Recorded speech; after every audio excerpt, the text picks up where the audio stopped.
Hi all, ഐപ്ലസിന്റെ പുതിയൊരു ക്ലാസ്സിലേക്ക് സ്വാഗതം. അപ്പോൾ ട്രേഡ്സ്മാൻ സ്മിത്തി പരീക്ഷയുടെ പരീക്ഷ തീയതി വന്നിട്ടുണ്ട് അല്ലെ. ജനുവരി 8-ാം തീയതിയാണ് ഈ പരീക്ഷ നടക്കുന്നത്.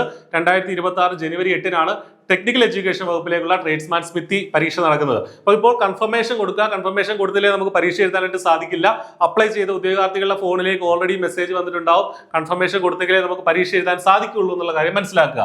കാറ്റഗറി നമ്പർ 277/2025 പരീക്ഷയ്ക്ക് വേണ്ടിയിട്ട് എന്ത് പഠിക്കണം എന്നുള്ളതാണ് നമ്മൾ മനസ്സിലാക്കേണ്ടത്. അപ്പോൾ ഇതിന്റെ ഒരു സിലബസ് വന്നിട്ടുണ്ട്. ഓൾറെഡി ഐപ്ലസ് ഫോളോ ചെയ്യുന്ന അതേ സിലബസ് തന്നെയാണ് PSC ഫൈനൽ സിലബസ് ആയിട്ട് നൽകിയിട്ടുള്ളത്. അപ്പോൾ നമുക്ക് വളരെ ഈസി ആയിട്ട് മുന്നോട്ട് പോകാനായിട്ട് സാധിക്കും. നമ്മുടെ കോഴ്സ് ഓൾറെഡി റണ്ണിംഗ് ആണ്, കുട്ടികൾ പഠിക്കുന്നുണ്ട്. നിങ്ങൾക്ക് അതിലേക്ക് ക്രാഷ് ബാച്ചിലേക്ക് ഇപ്പോഴും ജോയിൻ ചെയ്യാനായിട്ട് സാധിക്കും.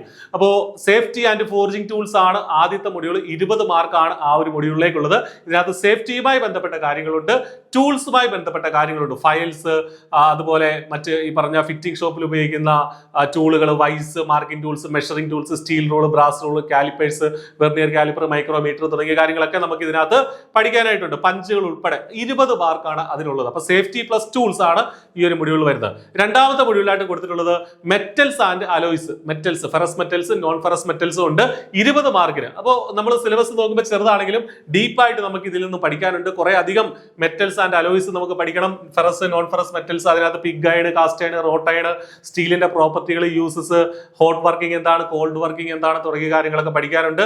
മൂന്നാമത്തെ മൊഡ്യൂളാണ് ഫോർജിങ് ആൻഡ് ഫർണസ്. നമുക്കറിയാം ട്രേഡ്സ്മാൻ സ്മിത്തി എന്നാണ് പോസ്റ്റിന്റെ പേര്, അതുകൊണ്ട് തന്നെ ഫോർജിങ്ങിനാണ് ഏറ്റവും കൂടുതൽ ഇമ്പോർട്ടൻസ് ഉള്ളത്. 25 മാർക്കാണ്. ഫോർജിങ് ഓപ്പറേഷൻസ് എന്തൊക്കെയാണ്, അപ്സെറ്റിംഗ്, ബെൻഡിങ്, സെറ്റിംഗ് ഡൗൺ തുടങ്ങിയ കാര്യങ്ങളൊക്കെ വരും. ദെൻ ഫർണസുകൾ എന്തൊക്കെയാണ് എന്നുള്ളതൊക്കെയാണ് ഇതിനകത്ത്. Hardness measurement, Rockwell hardness, Brinell hardness തുടങ്ങിയ കാര്യങ്ങളൊക്കെ പഠിക്കണം. പിന്നെ ഫർണസുകൾ, Bessemer process, open hearth furnace എന്നൊക്കെ പറഞ്ഞ് നമ്മൾ മെറ്റൽസ് ഉണ്ടാക്കിയെടുക്കുന്ന ഫർണസുകളുമായി ബന്ധപ്പെട്ട കാര്യങ്ങളൊക്കെ ഇതിനകത്ത് പഠിക്കാനുണ്ട്.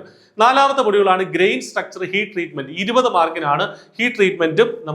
ഹീറ്റ് ട്രീറ്റ്മെന്റ് ആണ് ബേസിക്കലി നമുക്ക് പഠിക്കാനുള്ള സംഗതി. അതിന് TTT ഡയഗ്രാം, അതുപോലെ തന്നെ കൂളിംഗ് കർവ്, ഹീറ്റ് ട്രീറ്റ്മെന്റ് പ്രോസസ്സുകൾ, അനീലിംഗ്, നോർമലൈസിംഗ്, ഹാർഡനിങ്, ടെമ്പറിംഗ് തുടങ്ങിയ കാര്യങ്ങളൊക്കെ പഠിക്കാനായിട്ടുണ്ട്. അഞ്ചാമത്തെ മൊഡ്യൂൾ എന്ന് പറയുന്നത് engineering drawing, calculation and science. 15 മാർക്കിനാണ്. അപ്പൊ എഞ്ചിനീയറിംഗ് ഡ്രോയിങ് എന്തൊക്കെയാണ്, നമ്മുടെ നോർമലി ഉള്ള ഡ്രോയിങ്, അതിന്റെ ബേസിക്സ് തൊട്ട് ഡ്രോയിങ് ഷീറ്റ് തൊട്ടുള്ള കാര്യങ്ങൾ പഠിക്കാനായിട്ടുണ്ട്. പ്രൊജക്ഷൻസ് പഠിക്കാനായിട്ടുണ്ട്. എലിവേഷന്, പ്ലാൻ, വ്യൂ എന്തൊക്കെയാണെന്ന് പഠിക്കണം.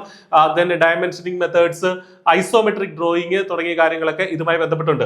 ഇനി കാൽക്കുലേഷൻ ആൻഡ് സയൻസിനകത്ത് മെൻസുറേഷനുമായി ബന്ധപ്പെട്ട കുറെ കാര്യങ്ങൾ, fraction, algebra, LCM, HCF, square root, mensuration of solids, force, pressure, units, friction, simple machines എന്നുള്ള കാര്യങ്ങളാണ്. അപ്പൊ സിലബസ് നോക്കുകയാണെങ്കിൽ നമുക്ക് വളരെ ഒന്ന് എഫർട്ട് എടുത്തു കഴിഞ്ഞാൽ നമുക്ക് കംപ്ലീറ്റ് ചെയ്യാൻ പറ്റുന്ന, പൂർണ്ണമായിട്ടും എല്ലാ കാര്യങ്ങളും പഠിച്ചിട്ട് പരീക്ഷയ്ക്ക് പോകാൻ പറ്റുന്ന ഒരു സിലബസ് തന്നെയാണ് വന്നിട്ടുള്ളത്. അപ്പൊ ഇത് ഒരുപാട് ബാലികേറാമലയല്ല, വളരെ സിസ്റ്റമാറ്റിക് ആയിട്ട് നിങ്ങൾക്ക് പഠിക്കണമെന്നുണ്ടെങ്കിൽ ഐപ്ലസിനൊപ്പം ജോയിൻ ചെയ്യാം. ലൈവ് സെഷനുകൾ ഉൾപ്പെടെ ഐപ്ലസ് ഏറ്റവും ഇന്റൻസീവ് ആയിട്ട് ഈ പരീക്ഷയ്ക്കായിട്ട് കോച്ചിങ് നടത്തുന്നുണ്ട്. ജനുവരി 8-ാം തീയതിയാണ് പരീക്ഷ നടക്കുന്നത്. അപ്പോൾ ഒട്ടും വൈകണ്ട, കൺഫർമേഷൻ കൊടുക്കുക, നന്നായിട്ട് പഠിക്കുക. കോച്ചിങ്ങിന്റെ സഹായം ആവശ്യമുണ്ടെങ്കിൽ തീർച്ചയായിട്ടും ഐപ്ലസിനൊപ്പം ജോയിൻ ചെയ്യുക, ക്രാഷ് ബാച്ചിൽ ജോയിൻ ചെയ്യുക. നല്ലൊരു സർക്കാർ ജോലി നേടുക. All the best. Thank you.